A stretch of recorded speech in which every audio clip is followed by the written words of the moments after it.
إن الحمد لله نحمده ونستعينه ونستغفره ونعوذ بالله من شرور أنفسنا ومن سيئات أعمالنا. من يهده الله فلا مضل له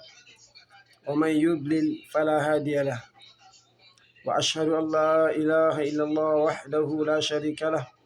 وأشهد أن محمدا عبده ورسوله. أما بعد، أيها المستمعون الكرام، أحييكم بتحية الإسلامية ألا وهي السلام عليكم ورحمة الله وبركاته. بعد مسلمون كبيتن تكي جاي على لما يكوني معكم بما ديامك منا ولم فضائل الصيام سولا في سمنتيا بما ديامك والله قم على في القرآن وقل نيامين كتب عليكم الصيام كما كتب على الذين من قبلكم لعلكم تتقون. من آية كفهم كم سنكروا من كمان تفلور مي أنكو أفلوت منا أفلوت من تول كنّ جنين تل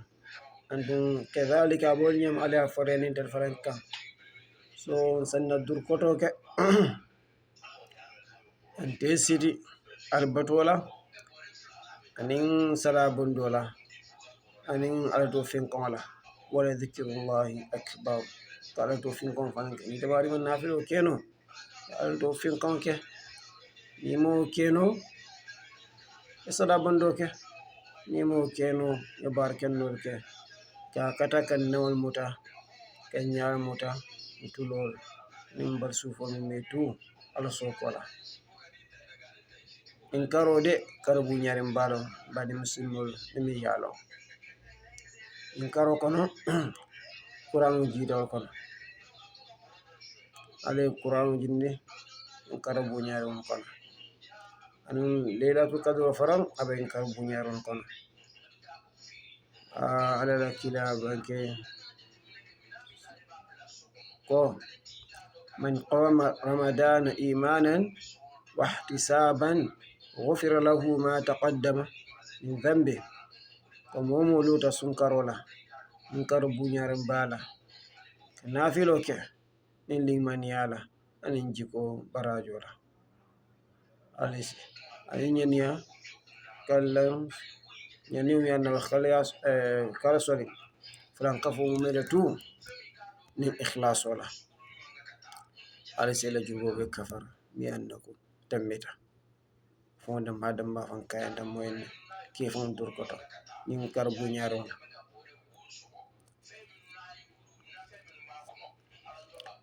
فول فلم جنين دا كم فون تنكم من نجيه إمبكو كونو كمارو نافكيا مسايا بعد مسلمون ناكتن كاربو نيارون كونو نيال تانكا أندال تانكا ننول متا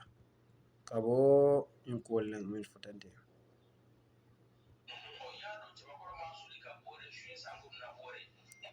بولنيا فلان ليلة القدر فا أبا ينكر بنيار كنا ليلة القدر خير من 1000 شهر تنزل الملائكة والروح فيها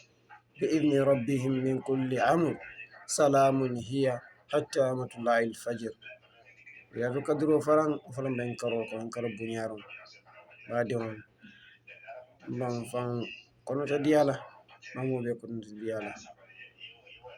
أبرم بي كتا نيم منتا إلى لام فوري وتايلين أبرم بي ماريولي يتيسيتي كارتون فين كونسياندي كسنا فين سياندي كسلابو سياندي كفوارو الماكوي كاليتين الماكوي كيكون الموسيقى كيسونتيندي مو سونتيندي أبوكو كومي مو كيلو سونتيندي سونتيران راجو من سلفنا كو براجو سوتا كمو سنترندي so man fon wasila man ba don be wasila wakilo la in karu bunyaron kono ba dan najam alna badi malo akh ismail minte صلى الله على سيدنا محمد ونبينا وخاتم الأنبياء والمرسلين سيدنا محمد وعلى آله وصحبه وسلم تسليما كثيرا. السلام عليكم ورحمة الله وبركاته.